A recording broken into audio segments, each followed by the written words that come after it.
शुभ चंद्र स्वामी कथा सुनी कि नहीं? शुभ चंद्र सूरी दिगंबराचार्य, और जिन्होंने ज्ञान अर्णव ग्रंथ लिखा, और उनका भाई कौन था? भर्तरी। शुभ चंद्र स्वामी को वैराग हो गया, उन्होंने दीक्षा ले ली। सुनना ध्यान से अंजुल भैया, शुभचंद स्वामी को वैराग, उन्होंने दीक्षा ले ली। किसी नियोग से भर्तहरि को भी वैराग हो गया, और उसने 10 साल की साधना के बाद एक रसायन सिद्ध किया। उस रसायन को जहां डालो सोना। 10 साल बाद याद आया कि ये भाई भी ने भी तो दीक्षा ली थी, ढूंढो। शिष्यों को भेजते, ढूंढो ढूंढो। ग्वालियर के पास शिष्यों ने ढूंढा, वहीं सोनागिर में शुभचंद स्वामी मिले। ढूंढते ढूंढते पर्वत पर बैठे, शरीर पे मिट्टी जमी, दुबला पतला शरीर और ध्यान में लीन। शिष्य कहते हैं, गुरुदेव आपका भाई बहुत गरीब है बेचारा, बड़ी दयनीय स्थिति है उसकी। क्यों, क्या हो गया? बोले कपड़े तक पहनने को नहीं है, खाने को कुछ नहीं है बेचारा, घर घर जाता है मांगता है। हरिभद्र ने तुम्बी ली, उसमें रस रखा और भेज दिया, जा भाई को बोलना जहां डालेगा वही सोना हो जाएगा, जीवन यापन कर। वो गया, बोले आपके भाई ने भेजा है। शुभचंद स्वामी यूं बैठे, वापस लौट गया, फिर से गया, फिर से वो ध्यान में लीन। तीसरी बार आया, शुभचंद स्वामी बोलते हैं, भैया इससे मुझे कोई प्रयोजन नहीं है, भाई से कह देना अगर सोना बनाने की विधि सिद्ध गई तो तूने क्या किया, इससे ज्यादा तो अपने पिता के पास था ही। तुम राजपुत्र थे और तुम यहाँ पर सोना बनाने आए हो। और बोले रही बात सोना बनाने की विधि तो रुक। उन्होंने यूं पैर उठाया, पैर की धूली उठाई और ऐसी फेंक दी, सामने का पर्वत सोने का हो गया। तब से उसका नाम सोनागिरी हो गया, पहले श्रवणगिरी था। और फिर भर्तहरि को समझाने के लिए, भर्तहरि के स्थितिकरण के लिए उन्होंने ज्ञान अर्णव ग्रंथ लिखा। किसने? शुभचंद स्वामी ने कहा, अगर तुमको सोने की ही चाह थी तो फिर भाई तूने घर छोड़ा क्यों? सहज सागर जी, चौके में जाके अगर आप नमक ले लो, वो जूस का सहारा कर दो, गर्मी है जूस लाओ, तो फिर तुमने छोड़ा क्या? घर ही ठीक था, क्योंकि अपने कमी क्या थी? कई बार लगता है जब साधु लोग चीज़ों को मांगते, किसी से बड़ा दुख लगता है कि तुम्हारे पास क्या कमी थी जो तुम मांग रहे हो? क्या कमी थी? मिंसू है और ये महाराज बन जाएं, अब महाराज बने खड़े हैं, आहार ले रहे हैं, वो छोले भटूरा, हाँ तो भैया तुम घर पे ही ठीक हो, तुम्हारे पिताजी बस इतना पैसा है कि पूरे भारत को छोले भटूरे खिला दें। साधु बनना तो मांगने के लिए नहीं, जिनवाणी देने के लिए बनना। और जिनवाणी देना, श्राप मत देना। और घबराना नहीं कोई श्राप दे दे तो, जो श्राप दे वो साधु नहीं। श्राप दे जो, वो साधु होते ही नहीं। साधु कभी रौद्र ध्यान में थोड़ा ना जीते। हाँ स्वभाव देखो, अपरमित सागर जी, कठिन है ये मोक्ष मार्ग, बड़ा कठिन है। स्वभाव बनाना पड़ेगा, चीज़ें इतनी सरल नहीं मिलेंगी, चीज़ों को कठिन से हासिल करना पड़ेगा। एक बालक ने मुझसे आगरा में पूछा, बोले आपका इसमें क्या है? मैंने कहा इसमें क्या है मतलब? बोला आपकी इस उंगली में क्या है? मैंने कहा उंगली में उंगली है, पोरा है। बोले नहीं इसमें क्या? मैंने कहा शंख बना है। नहीं बोले इसमें क्या है? मैंने कहा क्यों? बोले नहीं वो वाले महाराज जी का इसमें नमक है। अरे कहा, मैंने कहा बैठ इधर, कमरा लगा जरा, बता जरा। बोले आहार पर जाएं। महाराज जी आहार पर गए और ये वाली उंगली टच कर ली, मतलब नमक, ये वाले में घी, इसमें बूरा, इसमें काली मिर्च। बोले 6-7 चीज़ें तो लगती हैं, बस ये है। अपरमित सागर जी आपका इसमें क्या है? हमने कहा भैया हमारा किसी में कुछ नहीं, ऐसे दो तो पानी और ऐसे दो तो रोटी, बाकी कुछ नहीं है। फिर मुझे लगता है कि इतना सब कुछ छोड़ने के बाद स्वभाव नहीं बदला तो क्या किया? स्वभाव नहीं बदला तो क्या किया? तुमने क्या किया? शुभम तुम्हारा क्या है इसमें है? तुम्हारा नमक ऐसे ऐसे है, और बूरा नींबू ऐसा। बेचारे पूरी उंगली घिसी जा रहे, नमक दे दो, नमक दे दो, नींबू दे दो, नींबू दे दो। अरे भैया इतना सब नींबू के बगान छोड़ा है और एक नींबू के लिए भीख मांग रहे हैं। इसलिए सहज सागर जी, गुरु जी ने चर्या सिखाई है, उस चर्या के अनुसार ही जीवन जीना। माँ हम लोग आहार लेते हैं, नीचे देख करके लेते हैं, आपको कैसा लगता है? और कहीं मांगने लगे तो फिर बोले अरे यार महाराज के बारे में तो बता रहे थे, इतने बड़े घर के सेठ रहे हैं और मांग रहे हैं महाराज जी, अच्छा नहीं लगता। स्वभाव बदलना पड़ेगा, स्वभाव बदलना पड़ेगा। आपको लगता है ना कि हमारे सब इजी है। मनीष भाई कहते हैं महाराज जी हमको तो कोई दिक्कत नहीं, जो बनता है वो हम खा लेते हैं। सुनो, जो तुम सब्जी लाते हो तुम्हारे यहाँ वही बनती है, और जो तुमको पसंद है तुम्हारी देवी वही बनाती है। नहीं तो 4-5 दिन हमारे साथ चलो चौके में, जैसे हमको घेर के लेते ना आहार, तुम लेके दिखा दो, मान जाए पक्के में, गोल्ड मेडल हम दिलवाएंगे।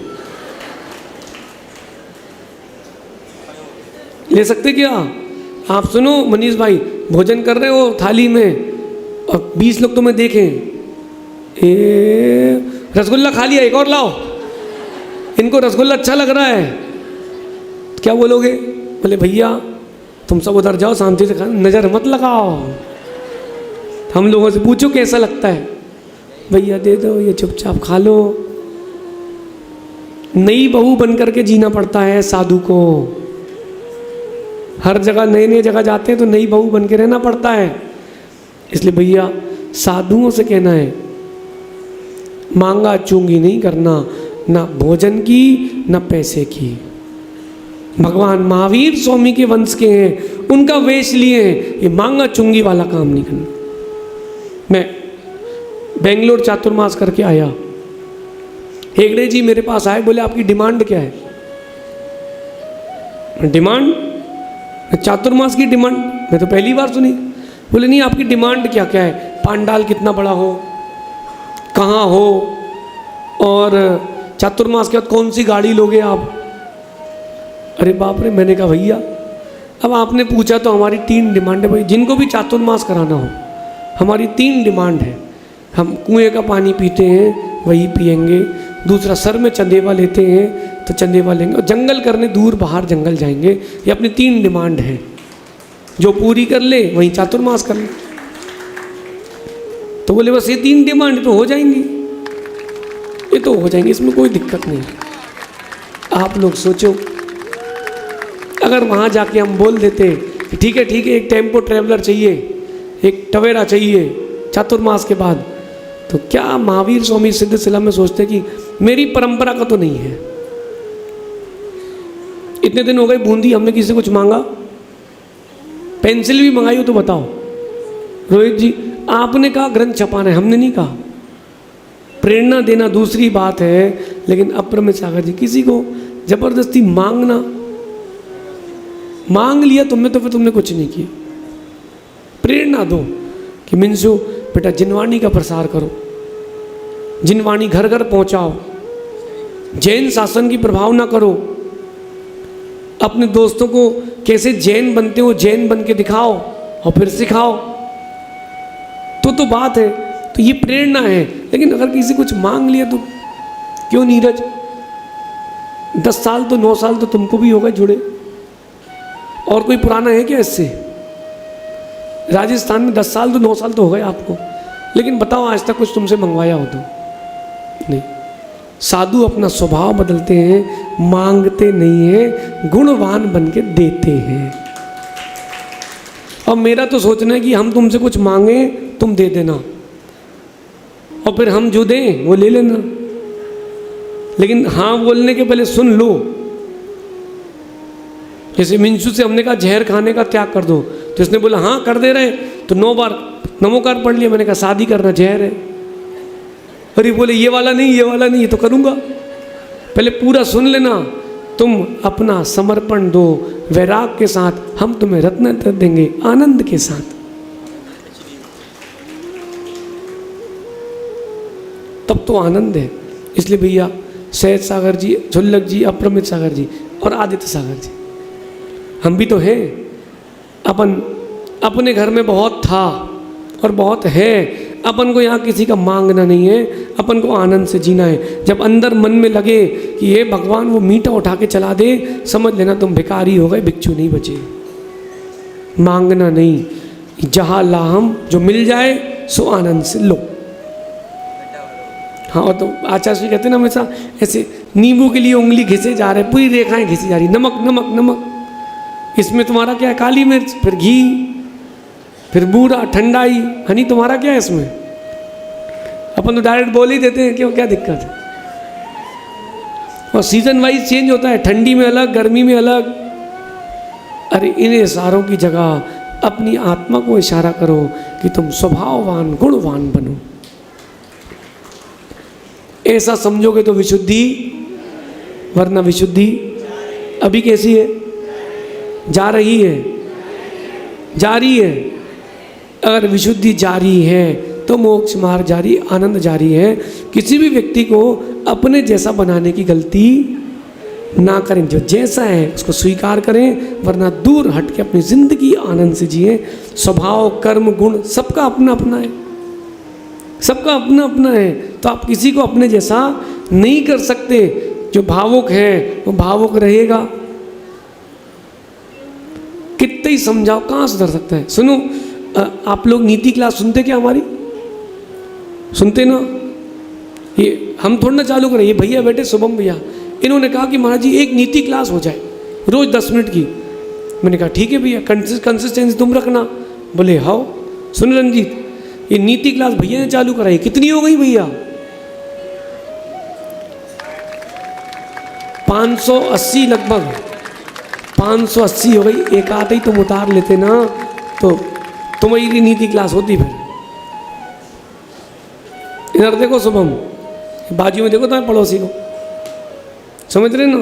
सुनते तो बहुत अच्छा है, ये लड़की की दोस्ती और रूठ गई लड़की, फिर वहीं चले जाते हैं। आगे वाले को भी देख लो तुम तो बस वो चेन होती ना जैसे जिग जैग, तुम उसको देखो, वो तुमको देखे, तुम